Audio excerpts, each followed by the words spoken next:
जोहार, नमस्कार साथियों, आप सभी का करियर फाउंडेशन के इस मंच पे बहुत बहुत स्वागत है। और आज हम लोग एक ऐसे मुद्दे पर डिस्कस करने वाले हैं जो शिक्षा से जुड़ा हुआ है और झारखंड में एक बहुत बड़ी पहचान रखने वाला, देश भर में पहचान रखने वाला एक विद्यालय से जुड़ा है। आप लोग थंबनेल में देख सक रहे होंगे कि कभी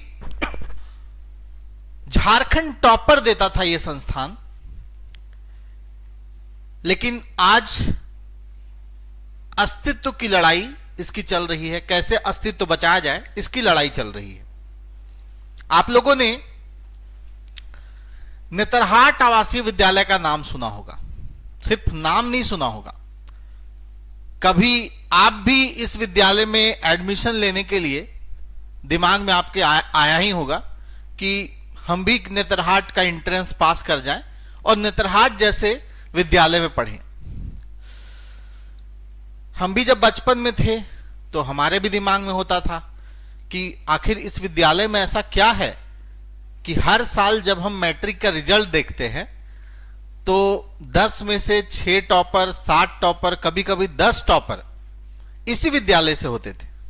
ठीक है, मगर आज स्थिति ऐसी है कि पहली बार इस साल वहां से कुछ बच्चे फेल कर गए हैं और एक समय एडमिशन के लिए जो फॉर्म अप्लाई होता था उसकी संख्या भी बहुत ज्यादा थी, वो भी धीरे धीरे कम हो गई है।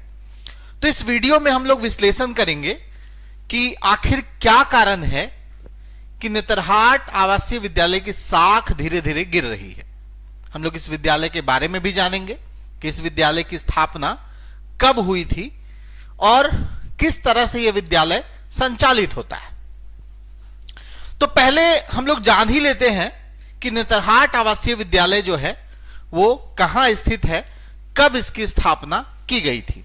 आप यहां पर देख पा रहे हैं, कभी झारखंड टॉपर देने वाला विद्यालय अब लड़ रहा है अस्तित्व की लड़ाई। यही वो विद्यालय है दोस्तों, नेतरहाट आवासीय विद्यालय, जो लातेहार जिले के नेतरहाट की खूबसूरत वादियों में स्थित है। मतलब जो बच्चे वहां पढ़ते हैं ना, उन्हें पढ़ाई का तो अच्छा माहौल मिलता ही रहा है, साथ ही साथ उसके चारों ओर प्राकृतिक, जो झारखंड की प्राकृतिक सुंदरता है, उससे पूरी तरह से घिरा हुआ है। नेतरहाट की पहाड़ियों पर यह स्थित है, आसपास झरने हैं। आप लोग नेतरहाट के बारे में सुने ही होंगे कि नेतरहाट को छोटा नागपुर की रानी कहते हैं। नेतरहाट जो है उसे पहाड़ियों की मल्लिका कहते हैं। नेतरहाट झारखंड का सबसे ठंडा जगह भी है और नेतरहाट में झारखंड में सबसे ज्यादा बारिश भी होता है। मतलब प्राकृतिक रूप से वो झारखंड में स्वर्ग की तरह है। उसके बीच में स्थित है यह नेतरहाट आवासीय विद्यालय। ठीक है, इसकी अगर हम बात करें दोस्तों कि नेतरहाट आवासीय विद्यालय की स्थापना कब हुई थी, तो इसकी स्थापना 15 नवंबर 1954 को की गई थी। मतलब देश आजाद हुआ था, उसी के 6-7 साल बाद जो है नेतरहाट आवासीय विद्यालय की स्थापना हुई थी। इसके संस्थापक थे फ्रेडरिक गार्डन पियर्स। नेतरहाट आवासीय विद्यालय के संस्थापक थे फ्रेडरिक गार्डन पियर्स। और जब विद्यालय स्थापित हुआ तो पहले प्रिंसिपल बनाए गए जॉन नेपियर।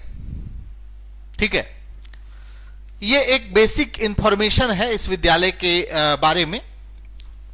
अब अगर हम लोग थोड़ा इस विद्यालय के बारे में डिटेल में जानते हैं, लंबे समय तक देता रहा झारखंड टॉपर। ना केवल दोस्तों झारखंड टॉपर बोर्ड एग्जाम में, बल्कि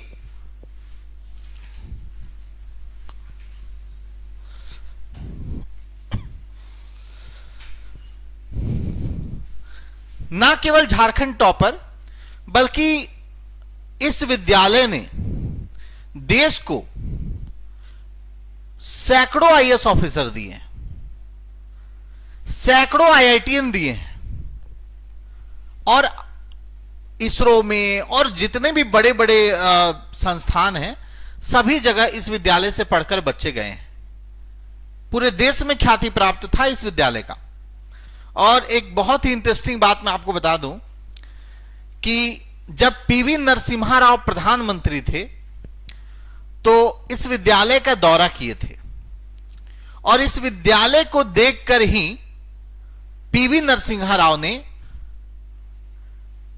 जवाहर नवोदय विद्यालय का जो प्रारूप है उन्होंने तैयार किया था। एक प्रकार से आप कह सकते हैं कि नेतरहाट आवासीय विद्यालय से पूर्व प्रधानमंत्री पीवी नरसिम्हा राव इतने प्रभावित हुए कि उसी से प्रेरणा लेकर जवाहर नवोदय विद्यालय की उन्होंने शुरुआत करी। तो इतना ज्यादा पॉपुलर था ये, पढ़ाई के मामले में बहुत ही बढ़िया था। स्कूल में 200 से अधिक छात्र आईएएस आईपीएस अभी तक बन चुके हैं। शिक्षकों का वेतन भी यहां पर आईएएस अधिकारियों से अधिक होता है, ठीक है, क्योंकि ये गुणवत्ता के लिए जाना जाता है। ये विद्यालय जो है ना, गुणवत्ता के लिए जाना जाता है। अफसरों वाला स्कूल भी इसको कहा जाता है। नेतरहाट आवासीय विद्यालय को अफसरों वाला स्कूल भी कहा जाता है, ठीक है। अब चलिए हम लोग थोड़ा सा इसके बारे में जानते हैं कि वर्तमान में क्यों ऐसा स्थिति है। जैसा मैंने आपको बताया कि पूर्व प्रधानमंत्री पीवी नरसिम्हा राव इसी विद्यालय में आकर के जवाहर नवोदय विद्यालय का खाका तैयार किए थे। वर्तमान में जो स्थिति है, इस साल पहली बार ऐसा खबर सुनने को मिला कि राज्य में टॉपर देने वाला ये स्कूल इस बार पहली बार यहां से बच्चे फेल हो गए। सवाल तो उठेगा इस झारखंड सरकार पे। कभी 50,000 से अधिक आवेदन आते थे हर साल। इसमें एडमिशन के लिए एंट्रेंस जो होता था, उस एंट्रेंस में शामिल होने के लिए एक ऐसा समय था, आज से 10 साल पहले, 15 साल पहले, 20 साल पहले 50,000 से ज्यादा एप्लीकेशंस आते थे, और जब एंट्रेंस देते थे, जो एंट्रेंस में पास करते थे उन्हीं का एडमिशन होता था, ठीक है। मगर अब जो है आवेदन घट करके 1000-1200 हो गया। मतलब हर साल अब इसमें एडमिशन लेने वालों का जो इंटरेस्ट है वो धीरे धीरे घट रहा है, ठीक है।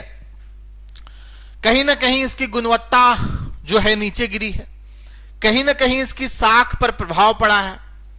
यही तो वजह है कि कभी 40-50 हजार लोग आवेदन देते थे एंट्रेंस एग्जाम के लिए, आज स्टूडेंट नहीं मिल रहे। आज 1000-1200 स्टूडेंट ही इसका फॉर्म अप्लाई करते हैं एंट्रेंस एग्जाम के लिए।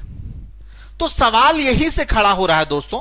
47 शिक्षक यहां पर कभी होते थे, एक पूरे स्कूल को चलाने के लिए 47 शिक्षक होते थे, अभी वो घट करके 19 ही हैं। अभी 19 शिक्षक ही वहां पर वर्तमान में कार्य कर रहे हैं, ठीक है। अब चलिए थोड़ा सा हम लोग इसके तह पर जाने का प्रयास करते हैं। क्या कारण है, आखिर क्या कारण है कि इस विद्यालय का धीरे धीरे जो है साख गिरता जा रहा है? क्या कारण है कि अब टॉपर की लिस्ट में इस विद्यालय के स्टूडेंट नहीं होते हैं? क्योंकि इस कंपटीशन के दौर में लोग इनोवेशन की ओर बढ़ रहे हैं। जितने भी विद्यालय हैं नए नए इनोवेशन कर रहे हैं। क्योंकि अब एआई का दौर आ गया है, इंटरनेट इतना फास्ट हो गया है, टेक्नोलॉजी इतना आगे बढ़ चुकी है। ऐसे में अगर परंपरागत तरीकों से आगे बढ़कर हम अपने आप को अपडेट ना करें, हम इनोवेशन की ओर आगे ना बढ़ें, तो हम कहीं ना कहीं पीछे रह जाएंगे। कहीं ना कहीं एक कारण इस विद्यालय के पीछे रह जाने का यही है कि इनोवेशन पर फोकस नहीं किया जा रहा है, ठीक है। उसके अलावा अगर हम देखें तो कई सारी चीजें हैं। जैसे अब कुछ आरोप यह भी लग रहे हैं कि यहां पर बैकडोर एंट्री हो रहा है। पहले एंट्रेंस एग्जाम से जो सिलेक्शन होता था तो लोग मतलब मेहनत करके आते थे, एंट्रेंस निकाल करके आते थे। मगर अब यह सुनने में आ रहा है, और जो आरोप लग रहे हैं, पूर्व प्रिंसिपल के द्वारा भी आरोप लगाए गए हैं कि अब यहां बैकडोर एंट्री भी होता है। दूसरा, हम लोगों ने देखा कि यहां पर जो है इनोवेशन पर काम नहीं हो रहा है, ठीक है। तो कहीं ना कहीं इस पर सरकार को फिर से ध्यान देना चाहिए। इतना बेहतरीन स्कूल, इतना अच्छा रिजल्ट देने वाला स्कूल, 200 से ज्यादा आईएएस आईपीएस देने वाला स्कूल, आईआईटीएन देने वाला स्कूल, रिसर्चर देने वाला स्कूल, हमेशा झारखंड को टॉपर देने वाला स्कूल आज ऐसी स्थिति में क्यों पहुंच गया है कि आज बच्चे वहां से फेल हो जा रहे हैं? आखिर ऐसी स्थिति में क्यों पहुंच गया है कि आज वहां पर एडमिशन लेने के इंटरेस्ट जो है वो धीरे धीरे कम होते जा रहे हैं, आवेदन कम आ रहा है एप्लीकेशन के लिए? तो कहीं ना कहीं इसमें पिछले जो सरकार जो लंबे समय से चल रही है उस पर तो सवाल उठता ही है कि सरकार कहीं ना कहीं शिक्षा पर फोकस नहीं कर रही है। आप नए स्कूल जो सरकारी स्कूल जो चल रहे हैं ग्रामीण क्षेत्रों में, उसकी तो छोड़ दीजिए, आप इतने अच्छे स्कूल को जब नहीं बेहतर बना के रख पा रहे हैं, जो हमेशा गुणवत्ता के लिए जाना जाता है, जिसको देखकर जवाहर नवोदय विद्यालय का खाका तैयार हुआ था, जो पूरे देश में प्रसिद्ध रहा है ये स्कूल, आप इस स्कूल की गुणवत्ता को बस मेंटेन नहीं कर पा रहे हैं, तो सवाल तो उठेगा। सवाल तो उठेगा यहां के शिक्षा मंत्रालय पे, सवाल तो उठेगा झारखंड की सरकार पे। ठीक है, तो आप क्या सोचते हैं इस पूरे तथ्य के बारे में, इस पूरे न्यूज के बारे में? कमेंट बॉक्स में जरूर बताइए और अपनी प्रतिक्रिया दीजिए कि नेतरहाट आवासीय विद्यालय के संबंध में जो खबरें अभी आ रही है, पिछले दिनों से फेल होने की खबरें, आरोप लग रहे हैं, बैकडोर एंट्री की खबरें, गुणवत्ता कम हुई है, एडमिशन्स कम हो रहे हैं, इसके पीछे क्या वजह हो सकती है? आप लोग अपना अपना मंतव्य कमेंट बॉक्स में जरूर दें। इस तरह के वीडियो हम लाते रहेंगे अब, चूंकि झारखंड के विभिन्न मुद्दों पर हमें फोकस करना है और सरकार का ध्यान आकृष्ट कराना है। बहुत बहुत धन्यवाद।